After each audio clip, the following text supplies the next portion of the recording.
Hi students, today we will be discussing a new lesson from grade 10, First Flight. Chapter 2, Nelson Mandela, Long Walk to Freedom. So this is actually an excerpt from his autobiography. You know what is autobiography? A biography written by the self, the same person. So Mandela wrote his own autobiography in which he named as Long Walk to Freedom, and the same is titled to this lesson. So just by the title you might get an idea what is it all about. It's about Mandela's struggle. Do you think it is Mandela's struggle that is discussed here? Do you think the South African people's struggle that is discussed here? What is it about Mandela's long walk to freedom that is given in your lesson so that you can learn that too, particularly in English literature? Let's see, what are we supposed to learn? Are we supposed to learn the historical elements, or are we supposed to learn the language elements and the life skills that one can get here? So before we get into this, a glimpse of what was the political system that existed that actually compelled Mandela to fight for this freedom of South Africa. Now we call it freedom of South Africa. Why did it mean that South Africa did not have any freedom earlier? So was Mandela like Mahatma Gandhi of India?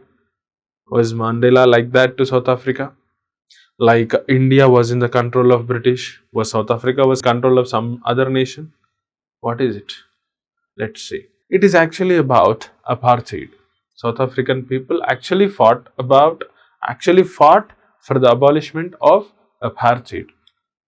Okay, they did not want this apartheid to exist at all. What is this apartheid?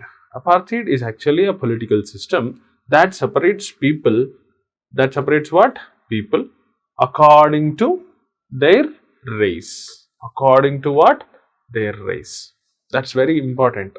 You might have experienced, or you might have learned, or you might have known a different kind of discriminatory system that existed in India, which was based on caste. Here in India, we had it based on caste, okay, and creed. But here in South Africa, this is in India, but in South Africa, what was the basis for discrimination? Race, color and race. Since they belong to a South African race, they were actually discriminated. Can you say which of the three countries named below had such a political system until very recently? It's nothing but we were actually discussing South Africa. Have you heard of Nelson Mandela? Mandela and his African National Congress. Which party did he belong to? African National Congress of South Africa. Mandela spent a lifetime fighting against apartheid. Mandela had to spend 30 years. How many years on the whole? 30 years in prison.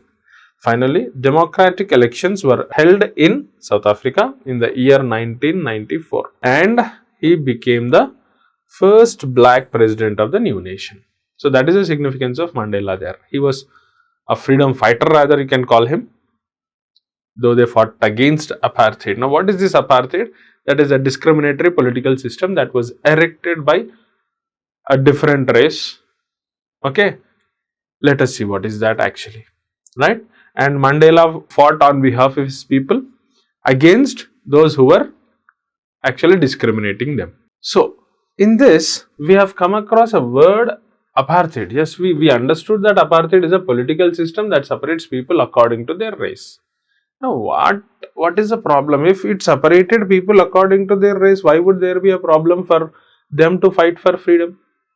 It was because of the discrimination heights, the discrimination level.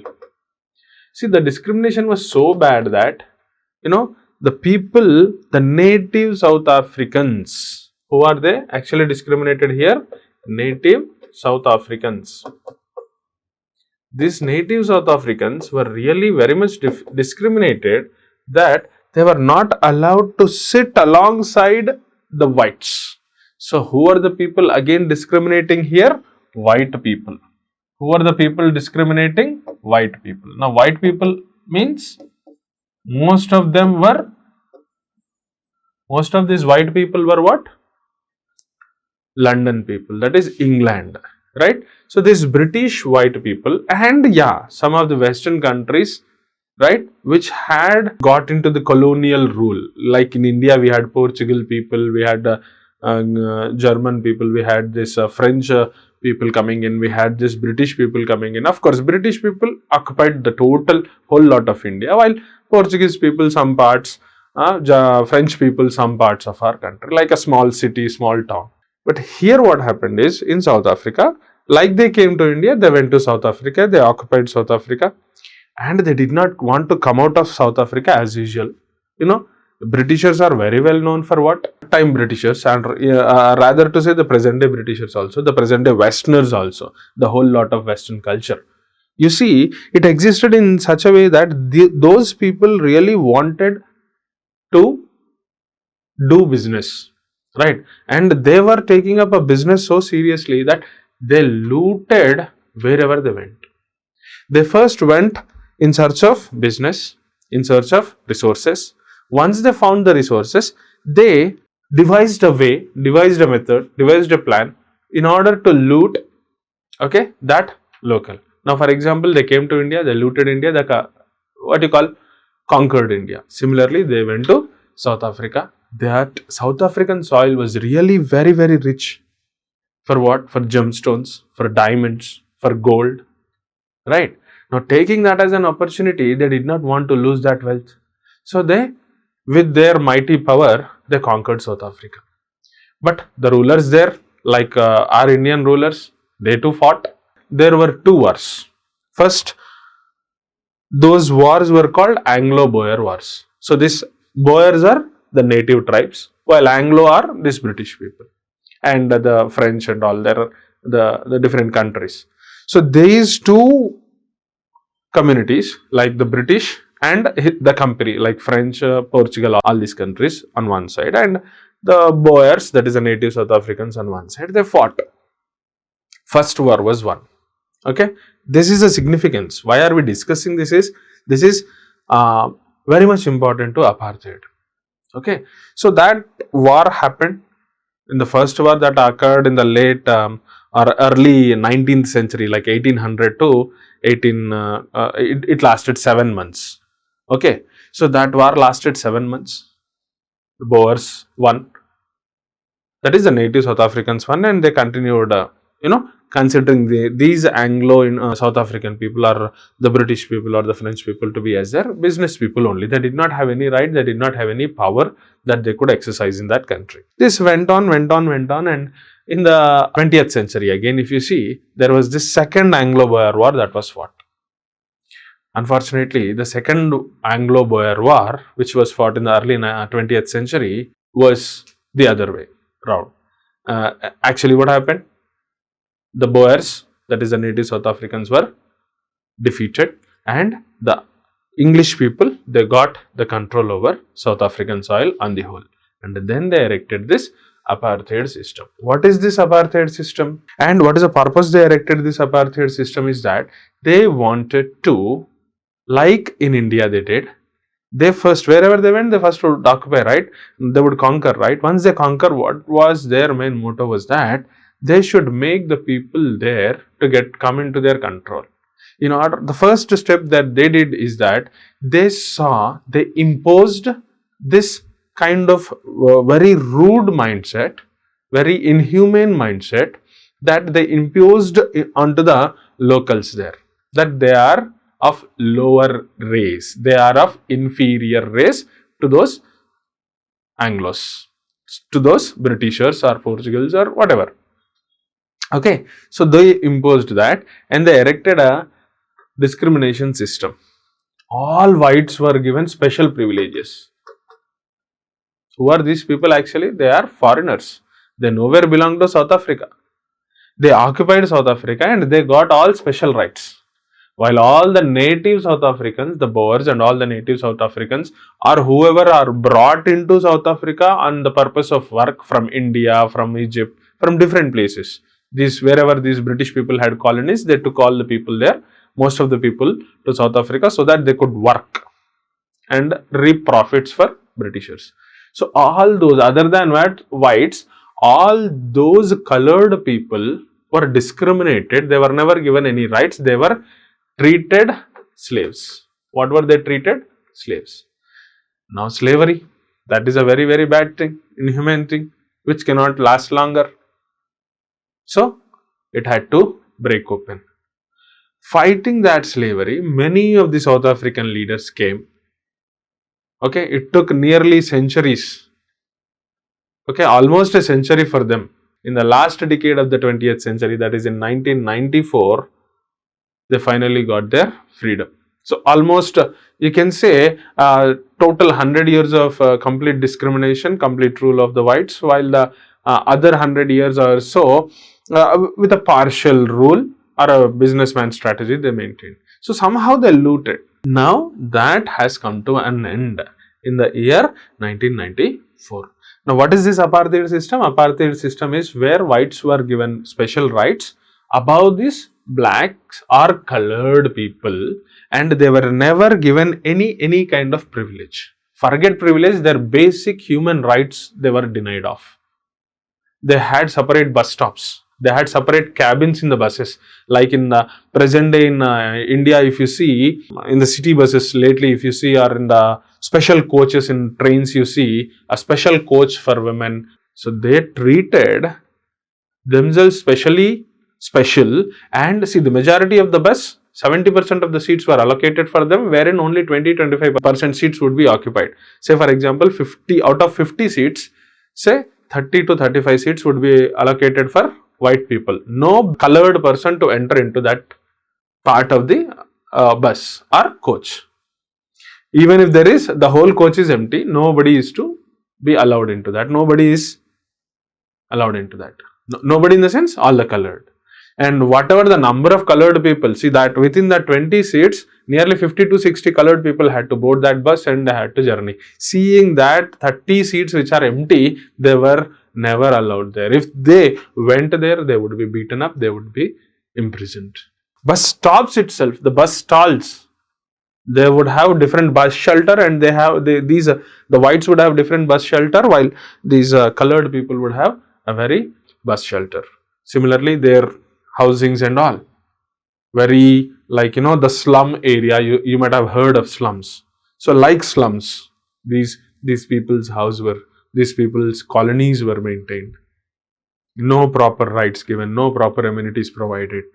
Only work. If they denied to work, they would be imprisoned. If they asked a question, they would be imprisoned. What not? You do anything, that is, if they didn't like you standing there, you are punished. That kind of inhumane system was empowered in the name of apartheid that was erected by the whites. That was fought against by Mandela and his people, and they finally won freedom in 1994. Coming to the point, we are going to speak of the lesson. In this extract from his autobiography, Long Walk to Freedom, what is his autobiography? Long Walk to Freedom. What does Mandela do? He speaks about a historic occasion. What is that historic occasion? He calls it the inauguration, the opening ceremony. Why do you think a country's oath-taking ceremony is called inauguration? What is generally inauguration? When you start something for the first time, right? When you start something for the first time. So he addressed his country, his oath-taking ceremony as the President of South Africa, as the inauguration of South African government. Why? Since until then his country was chained to one most inhumane, the extraordinary inhumane system that existed anywhere in the world, that is apartheid, that was abolished. And finally, they got into control. So that oath-taking ceremony, that celebration ceremony was considered as the inauguration day. After the elections, I was supposed to take the first democratic elections, in which colored people were also given the right to vote. Okay, right. So that inauguration ceremony. Can you guess what the occasion might be? Yeah, I gave away what the occasion could be. Check your guess with this news item from the BBC of 10th May 1994. That news of inauguration of South African soil has been even published in the BBC, British Broadcasting Company newspaper on 10th May 1994. Let's see. That is a news article Let's read that. Mandela becomes South Africa's first black president. Just read that, okay? Nelson Mandela has become South Africa's first black president. See, remember this. South Africa's first black president after more than 3 centuries of white rule. How many centuries? 3 centuries of white rule. Mr. Mandela's African National Congress, ANC, Party won how many? 252 out of 400 seats in the first democratic elections of South Africa's history. The inauguration ceremony took place in the Union Buildings Amphitheatre. In Pretoria. Pretoria is actually the capital. Attended by politicians and dignitaries from more than 150 countries. How many country delegates attended that ceremony? 140 countries delegates attended that ceremony. Never, never again will this beautiful land experience the oppression of one by another, said Nelson Mandela in his address. The significance of this statement itself speaks out. That being as a very important dialogue in a news article, that too of BBC, which belonged to British, right? So, you should understand, this whole speech has a great significance, not just in the history of South Africa, but also in the history of mankind, right? So this particular statement, never, never again will this beautiful land, what is that beautiful land? South Africa, experience what? Oppression, that is discrimination of one by another. So oppression is to be controlled with great power, said Nelson Mandela in his address. Jubilant scenes on the streets of Pretoria, jubilant, vibrant, bright, filled with energy. What do you mean by jubilant? Jubilant is bright or filled with josh or energy, right? Excitement, you can say, right? Scenes on the streets of colorful, you can say, right? Streets of Pretoria followed the ceremony with blacks, whites and coloreds celebrating. See, you might get confused with blacks, whites and coloreds. What's the difference here? Blacks are generally native South Africans. Colored are people from Asia. They are not as white as these Britishers or West Nation people, right? They are a little wheatish color, so they are called colored. Celebrating together, more than 1 lakh South African men, women and children of all races sang and danced with joy. That is, they really celebrated that. Now, if you see this, there is an activity given for you. I just want you to take a look at this. In column A are some expressions you will find in the text. So, from the text that we are going to read, make a guess and match each expression with an appropriate meaning from column B. Okay, so these are found in text, okay, right? These phrases and clauses are actually from your text that we are about to read. You are supposed to find their meanings. They are in the jumbled order. You are supposed to find their meanings. Okay, let us see that. So, a rainbow gathering of different colors and nations. What does it mean? A great ability, almost imaginable, to remain unchanged by suffering? No. Rainbow gathering of different colors and nations is a celebration. A half secret life? No. A sign of human feeling, goodness, kindness, pity, justice? No. A beautiful coming together of various peoples like the colors in a rainbow. Yeah. So, one is this one. Okay. Likewise, you will be doing this. Now, next, the seat of white supremacy. If you see the seat of white supremacy, where is that? A great ability? No. A half secret life, like a life lived in the fading light? No. A sign of human feeling? No, because this is supremacy, right? Yeah, you can see the center of racial superiority. So, this is your option 2, right? Next, be overwhelmed with a sense of history. What is that speaks of overwhelmed with sense of history? A great ability? No. A half secret life? No. A sign of human feeling? Feeling deeply emotional, remembering and understanding all the past events that have led up the movement. So, this is 3. Next, resilience that defies the imagination. Resilience that defies the imagination is a great ability to remain unchanged by. So, defies is cheats or breaks that rule. So, this could be 4th one, right? And next, a glimmer of humanity. What is that? A glimmer of humanity? This is, and the last one is this, right? Clear? Yeah.